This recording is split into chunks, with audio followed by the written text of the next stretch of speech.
One of the biggest ball aches on this job is putting on and taking this tarpaulin off. Now I've undone all the other side. I've got a breeze coming towards me, but occasionally it does gust from this side. So it lifts the tarp up, which sometimes is a hindrance. Other times it can be a help because obviously it lifts the weight. There's a fair bit of weight here. In fact, when this is folded up, I can't lift it on my own. I had to drag it, it's that heavy. And that's not just because I'm an old fart now, even when I bought it 10 years ago. And it was at the auction I had to drag it across the car park along with another one. So obviously I can't show you because I'm holding the camera. So we'll cut back here shortly. Right, we're back to square one almost. It's a bit gusty, but so far it hasn't done anything I don't want it to do. So I've got that 3/4 of an inch to take out. So I'm just going to make a few measurements and do a few trimming adjustments. And hopefully get it as square as we can. And then seal the edge and start putting them back. I've got to go round the outside, put some screws in and drop my lines across to follow the battens. And I've seen a dint in that one, I just need to true up probably. Just take the ridge out. I've put the rivets in the holes and mastic them up. So it's just the ones down the end here, which I'll deal with as one of the sort of finishing up jobs. So I've got a little bit of an overhang there now, more than it was. I could lose another centimetre, but I think over the run, given there'll be a gap at the end, I don't think it's the end of the world. I've just got to put a screw in where the battens run so I can do my line, whoops, across, so I can see where I've got to put my fixings, and get the first sheet all fixed in place and whack the 3 sheets across. Hopefully that will be enough. Today I will check the forecast because I'm hoping not to put the sheet back on, because I've had to pull it right off over this far side. And obviously the advantage previously was I could climb up the battens and literally heave it over the top, which I now can't do. If I stand in between the gaps of the battens on this sheeting, that would just fold up like cardboard. Their only rigidity is in that shape that they're giving us. You can literally bend it with your fingers. So I have got a ladder with a roof ridge hook. Although last time I done a garage roof with a slightly steeper pitch than that, it did come a cropper. Well, that's probably a tale for a live cast.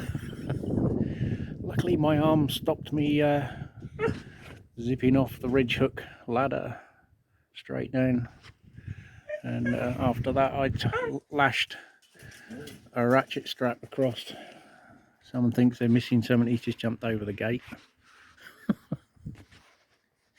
I nearly ended up in a muddle.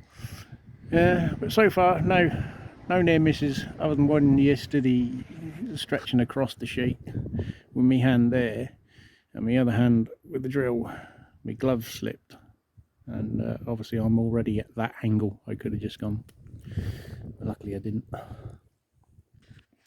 So I will be not wearing my gloves when I'm on the sheets, only handling the sheets, because they get a little bit more adhesive. So nestled in that grot there is about, I think, between 80 and 120 sheets. I can't remember how many there is now. I know I did use some on another shed, which may put it down to 110. So between 80 and 110 possibly. Corrugated sheets. They're all brand new, never been used. There is 2 different colours, but then obviously a shed's got 4 sides. 2 of which you ain't going to see. Well, actually you only see 1 from the front of the garden. So that is the potential material for the walls of the layout shed. And if I've got enough of the roofing material that we're now using, that will be the roof of the shed.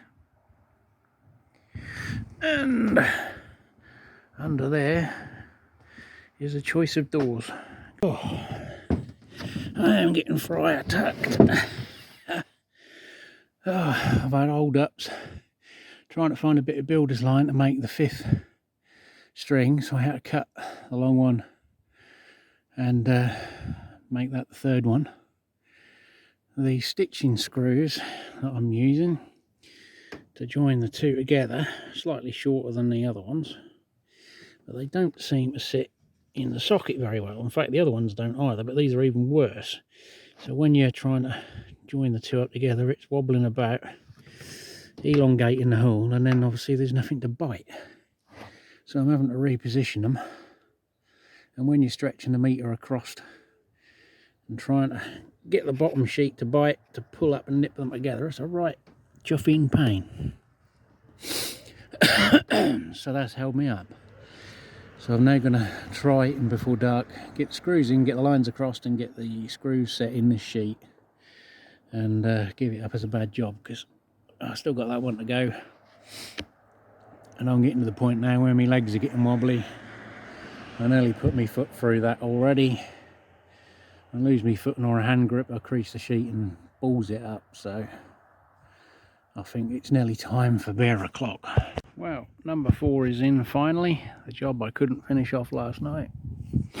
I've got enough space there, I can put a temporary fix of a 5th sheet just to cover this area over, and then it'll either be do the fascias for this front end, remove the screws and the string lines, and clear off the roof and reposition the tarp, which will probably take me the rest of the afternoon to mess about lugging that around and figuring out how to get a strap over here and tie it all down. Well, 3 guesses where I was standing yesterday.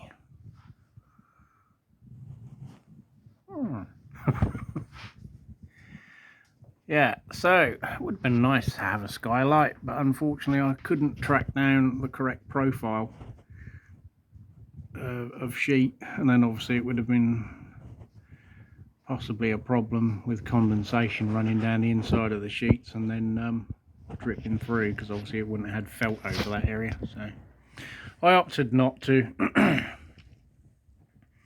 I'll probably enlarge this window as another project at some other time behind there, because there's only them little grotty small ones there what I got many moons ago. They're almost rotten out. I might blank that one off and panel across that bit, and then hopefully my toolbox will go back there, or possibly the cabinet. I've got another cabinet to go on top of that, and the toolbox there. Who knows? It would be nice if the garage was empty and you could plan everything and put it all back in its place, but as you can see, it's invariably turned into a dumping ground of broken items that need repairing or evaluating. Plus all the stuff has been turfed out of here to make room to do this job.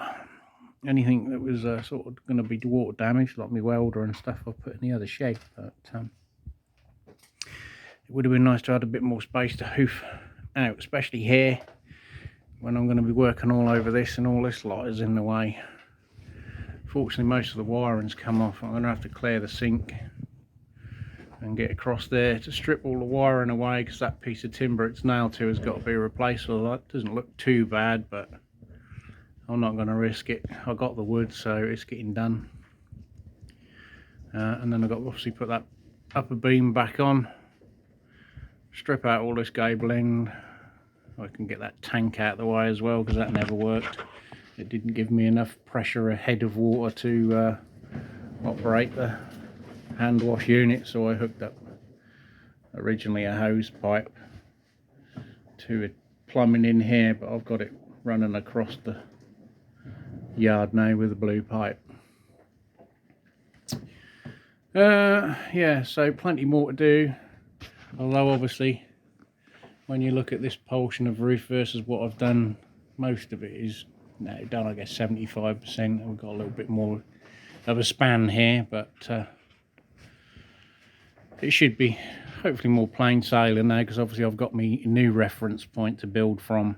So if I get this piece done and a new gable built, I can do what I've done before and run a temporary beam across just to support all the trusses as I make them up. Or I could put a purlin in up this end, because it's not going to interfere with the height. I'll work it out as I go along, as I normally do. Well, it almost looks like a roof. Oh yeah, there's a hole. Yeah, it was just an old sacrificial sheet. Doesn't matter if it gets damaged, it's already got a nice buckle in the top there. Didn't know it was shorter than the rest, but it'll do the job. And you see I've just screwed some battens across to hold it down this side, stop it flapping. And a few screws and clamps down here. The sheet's going to be over it anyway, so it'll be secure. It's only sort of obviously if I've got the sheet rolled back when I need full access to this bit. So now the clear up begins, and then reposition the sheet so I haven't got a big hole down here. Well, if you can hear me, the wind's blowing a good one. It's gone down a little bit now, but you can guarantee while I was doing this, it's about 30-40 mile an hour gusts. So right pain in the arse just to do one sheet. I've turned the whole thing 180 degrees, 90 degrees, whatever. Yeah, a long way. And I'm now fighting the wind to strap it down. Sod's law, just as I was about to pick the camera up, a gust of wind blew the tarpaulin back over the gable end there, so you can't see the daylight through there, but you get the gist. I've just been up and knocked them out. They weren't too much of a drama to get off, and these ones literally a little tap with the hammer and they came away. So after yesterday's rush trying to get the sheet down and battling the storm winds, I'm going to have to try and push it this way a bit more to cover over this bit. And I've just undone all the straps off the other end to pull it over.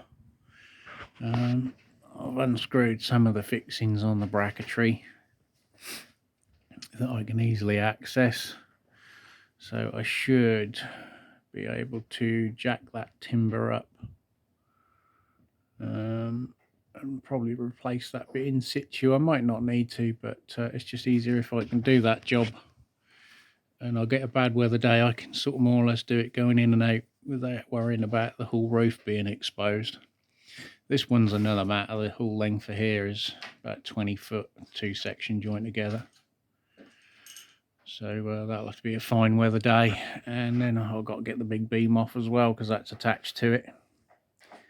And then get up and strip the roof off will be one of the tasks as well, which is a bit harder because there's quite a span between that beam and this. There's only one here between this 10 foot. So you know, you're talking 4.5, 5 foot span. So I should try and have to see if I've got a scaffold board or something I can use.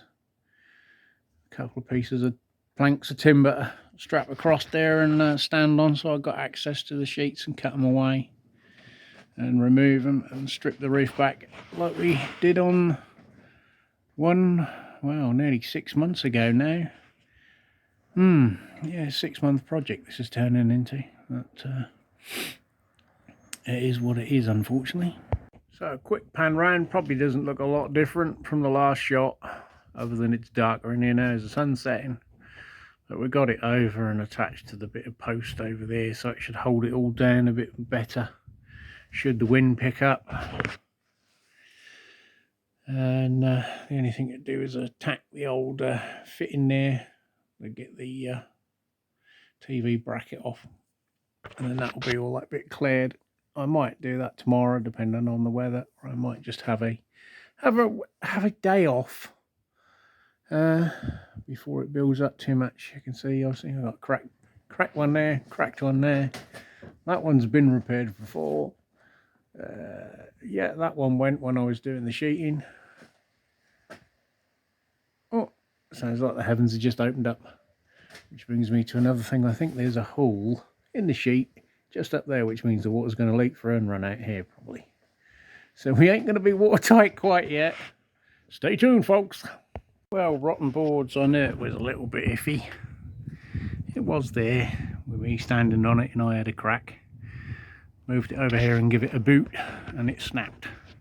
So I've had to spend part of today rearranging the rotten boards in a more safe.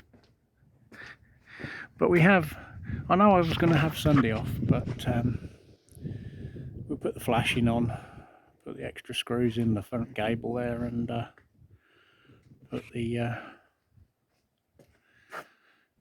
flashing all in on this end just to finish it off as far as I can think. I've got to do some kind of strainer for that conduit and put the catenary wire back up that holds the other cables, and then eventually I'll strip this board off, as I said before. So yeah, that's all Sunday has brought me, so we'll see what happens on the next bit.